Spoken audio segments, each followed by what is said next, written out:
The Globemaster, the sky giant that has revolutionized the science of air logistics. It is the backbone of military air transport service airlift, and the story of keeping this plane in the air, carrying men and cargo to the far corners of the earth, is the story of Donaldson Air Force Base. This is Norvin Duncan inviting you to join us as we tell you something of the story of Donaldson, of Mets, of the big planes and the men who fly them. 20 years ago, we watched the bulldozers clear a big tract of land a few miles south of Greenville and begin the construction of a great air base. During the war, it was the home of B-24s and B-25s, bombers that carried their loads to the enemy on all fronts.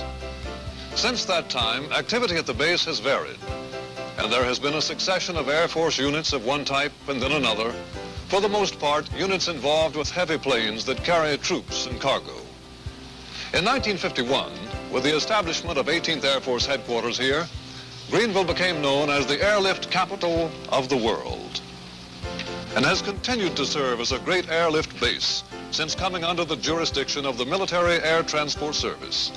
Early this year, it appeared that Donaldson's functions would be consolidated with those of another base, with the 63rd Troop Carrier Wing moving from Greenville and the base becoming inactive. But reevaluation of all facets of the Donaldson situation, plus the worsening crisis in Berlin, brought an end to all deactivation plans. Under the nation's military buildup program, with particular emphasis from the President himself on the need for troop transport by airlift, Donaldson has taken on new importance. In a moment, we'll take a closer look at the men and the planes of Donaldson. Greenvillians and everyone else in this area who look up and see a giant Globemaster fly over know that it's one of the big birds that operate out of Donaldson Air Force Base. Sometimes the planes are rather noisy, coming in low over suburban areas on the approach to the runways. But we've come to accept it as a rather comforting noise. We know it represents a vital part of our nation's defense. Look up in the air next time you hear a plane, and if it's a Globemaster, you probably couldn't guess in half a dozen tries where that particular plane is headed. It could be bound for Delaware, California, Germany, the South Pole, anywhere. These aircraft and these men of the Military Air Transport Service may be based at Donaldson, but their work is done over all the oceans of the world and on land areas from here to the farthest reaches, including the polar ice caps.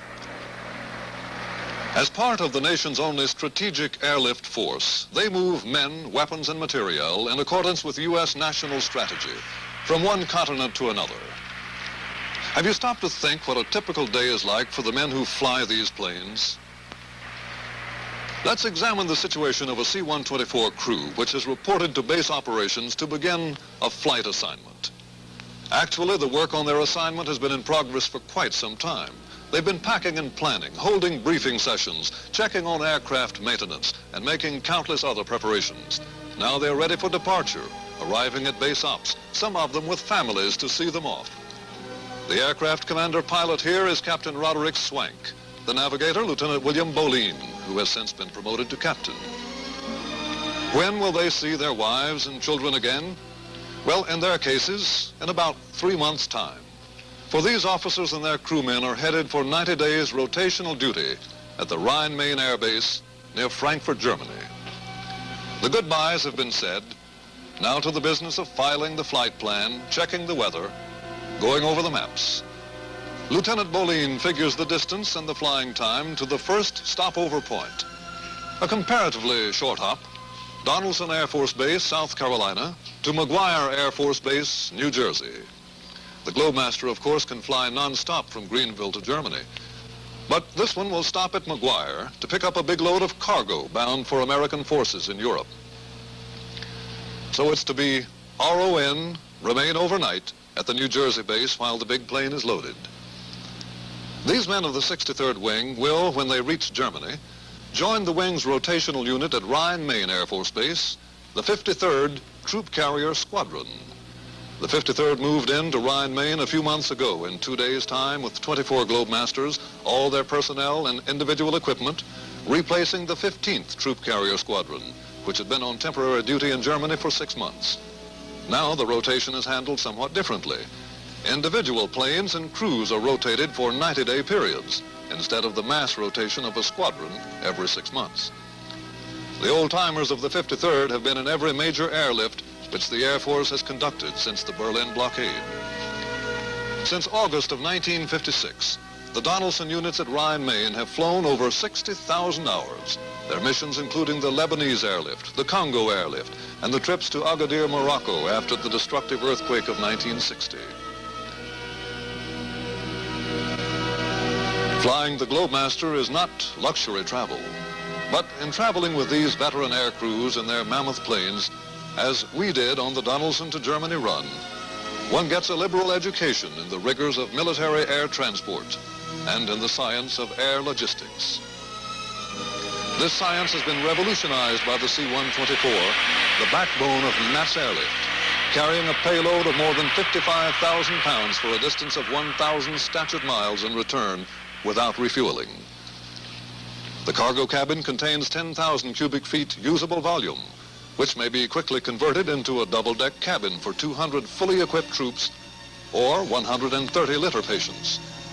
The tremendous capacity of the Globemaster has made it possible to supply tactical, strategic, and ground forces anywhere in the world. And the crew, they have a tremendous ability, each a skilled craftsman in his field. Tech Sergeant Harry Wright, flight engineer. Tech Sergeant Leroy Schmitz, second engineer.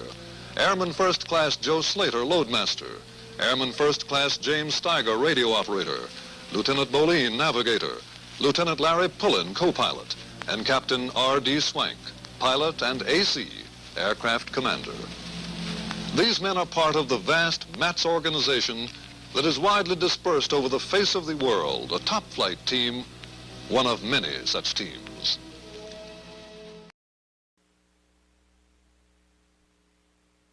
We fly along with them. Many questions come to the layman's mind.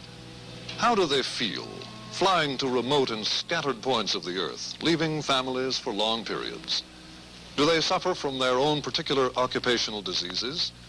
How can they handle the 1,001 details of flying a giant aircraft with absolute precision and be prepared to cope with emergencies that may come from any direction?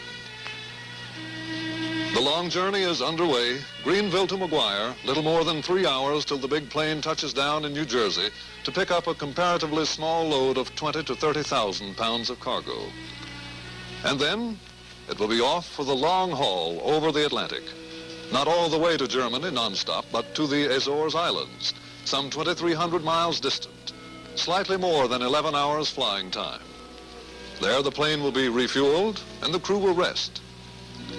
But before we leave McGuire, let's take a few moments to see how these flights are controlled, how the E-Staff headquarters directs the far-flung operations of this segment of the Military Air Transport Service. This is E-Staff Transport Control Center. Understand, execute, Sugar 4 Charlie. E-Staff, direct control over all missions to the far north, South America, Europe, Africa, and as far east as Saudi Arabia. Beirut is almost at the end of the line. This is E-Staff Command Post. Execute Sugar 4 Charlie. Acknowledge, please.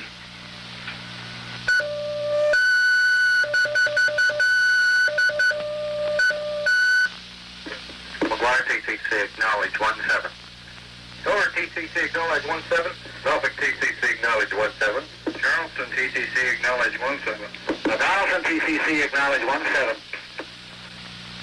Hello, Fox Easy 10, this is Jigsaw. Cancel your flight plan and refile for Rhein-Main, Germany. Execute Sugar 4 Charlie.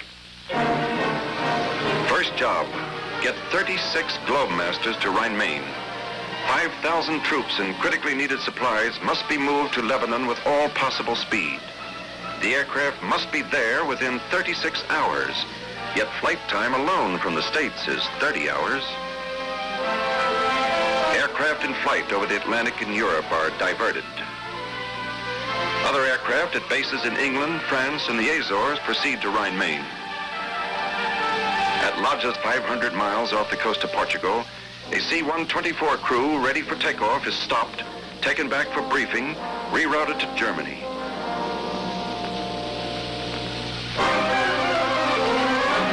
A true air alert force, able to act much faster than if tied to a home base. Speed and flexibility of men and equipment. D-Day combat readiness.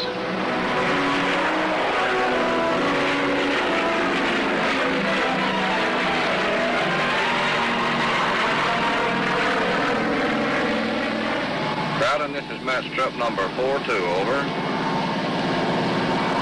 Roger Crowden, Mass Trup number 42, 15 minutes from Rhein-Main.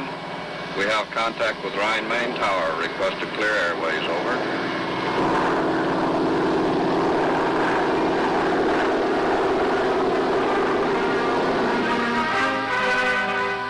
Transport Control Center has everything ready. The Army has been notified of expected arrival. Just 5 hours after H-time, the first plane is loading. Rapid aerial support of an action with troops, equipment, and supplies is the alternative to trying to be everywhere with everything at the same time. Within hours, 500 men at one point can be increased to 5,000. In order to contain Cold War aggression, each threat to the free world must be met. To give in just once is to invite disaster. Mass 144, wind 210 degrees, 12 knots, cleared for takeoff. As more planes arrive, more men and supplies are readied. The tempo increases. Air transport, the answer to efficient combat logistics.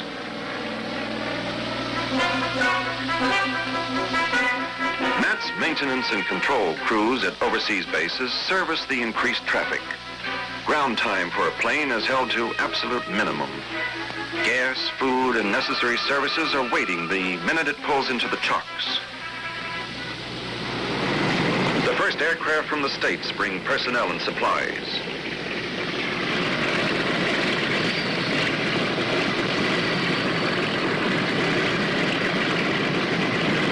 Mere hours from execution of Sugar 4 Charlie, combat soldiers with full equipment unloaded Beirut.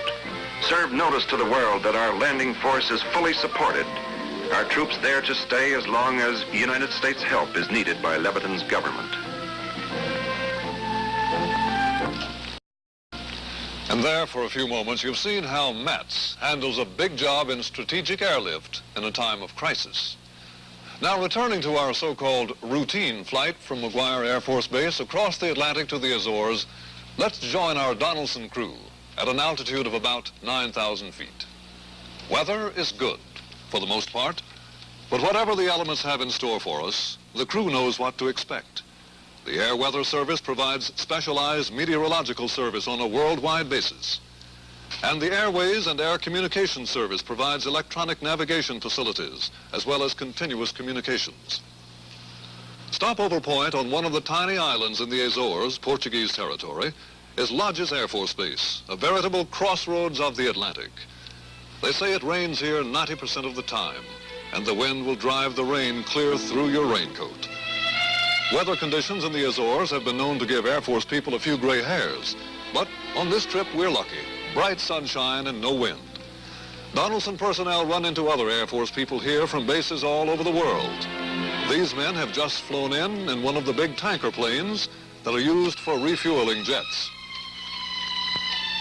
Lodge's Air Force Base, although on a small island, is a big unit in the NATO defense system. Scores of planes use the facilities, and the base is a welcome sight for anyone who has spent long hours in the air with nothing in sight but blue ocean and white-capped waves below.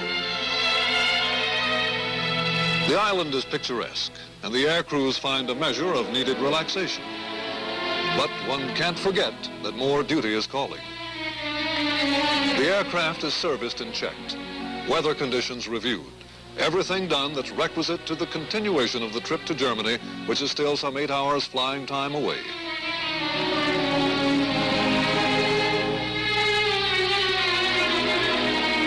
And we're airborne again. Before us lie several hundred more miles over the Atlantic, and then France, Belgium, West Germany, and Frankfurt.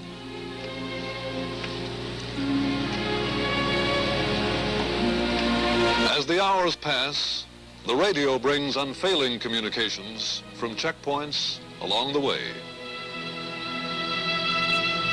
On the radar screen, we know when we are nearing the coast of France. And as we reach the continent, we find cloud layers obscuring the view of land below. The Globemaster drones on. And eventually, through breaks in the clouds, a sprawling city can be seen 9,000 feet below. The radio operator talks to a Paris control tower. Below us we see Le Bourget Field, then the Eiffel Tower in the distance. 4 great engines continue their work with steady monotony, carrying a couple of 100,000 pounds of plane and cargo through the European skies, and at last, it's in sight. The final destination, Rhein-Main Air Force Base near the city of Frankfurt, Germany. This is to be the home base of our Donaldson crew for the ensuing 3 months. From here, they will make many trips to France, to England, to Turkey and Greece. Yes, and to Berlin.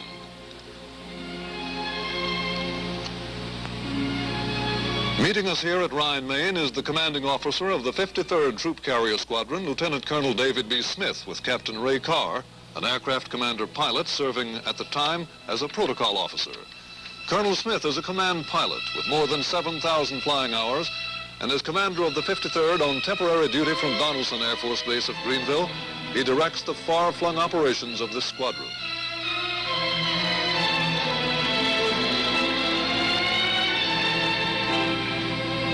And the men see friends here whom they've not seen for some time.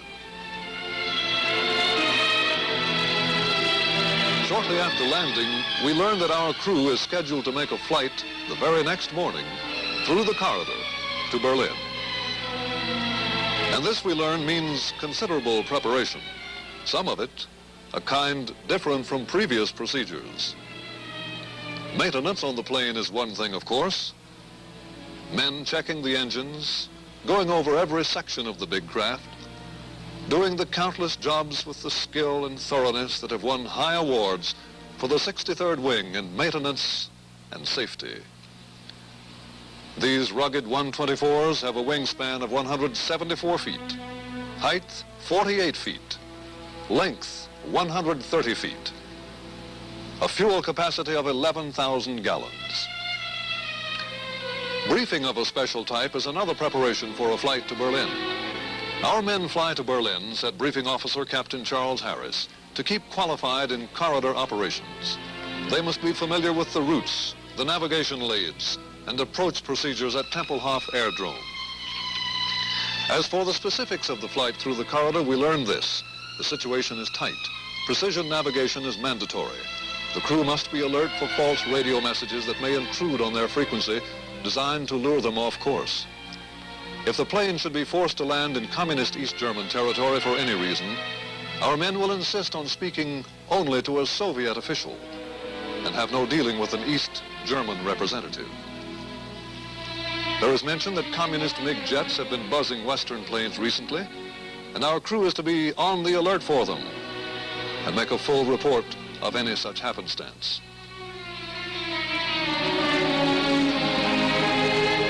This, then, is the setting as our flight crew from Donaldson prepares for another job that's just part of a day's work.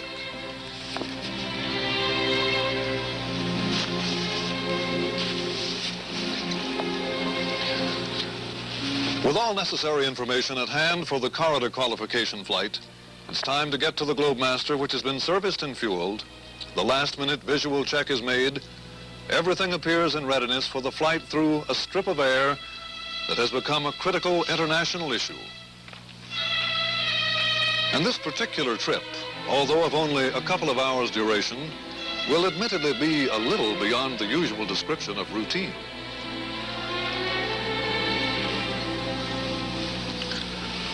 The Great Bird is flying light on this one. No cargo, just the crew and their newsmen observers, we who went along to bring back the story of these men in their home away from home. We were advised, incidentally, that the empty cargo section might be put to use on the return trip if there should be a group of East German refugees in need of transport to the West. As it happened, this did not materialize. Now we are headed for the 20-mile wide corridor, about 45 minutes flying time over West Germany. Weather conditions, fairly good, not the best for shooting film through the windows. Regardless, we make the pictorial account of flying the corridor. And this, right now, is the Berlin corridor. Crew members ever alert. Radio communications all okay. No sign of communist planes. As we move nearer to Berlin, we think of the briefing officer's instructions about landing at Tempelhof, how the longer runway is under repair, and we must come down on a shorter strip with an approach that brings the plane incredibly low over a vast area of Berlin apartment houses. Through occasional breaks in the clouds, there is no discernible difference in the appearance of the eastern countryside from that of West Germany. But if we should have to make an unscheduled landing, well, there's too much else to think about. Coming in over the sprawling suburbs of the great city, we drop altitude. The big engines change key. Pilot, co-pilot, engineer, they're the busiest men in the Air Force at this moment. Radio antenna masts below give the wings a very narrow clearance. Rooftops get closer. Speed, altitude, course, everything must be precise. We're flying through a corridor within a corridor. The plane seems to make a very quick drop after passing the last group of houses, and the wheels touch the ground at Tempelhof. It's as smooth a landing as any we've made. This is peacetime, we reflected, and these Air Force men had performed no special heroics, had fought no enemy, encountered no particular crisis. They had done another job in a day's work, and we were privileged to see it done. Inside the terminal building at Tempelhof, the crew relaxed and posed for pictures beside caricatures of their counterparts on the wall. The pilot and AC, Captain Swank. The co-pilot, Lieutenant Pullen. The navigator, Lieutenant Bolin. But once again, there's more flying to do. There's the return flight to Rhein-Main. And from there, new assignments will take them to many countries and many airfields. The Globemasters will be loaded and unloaded more times than they can remember. The men will lose track of time, flying from one time zone to another, day after day.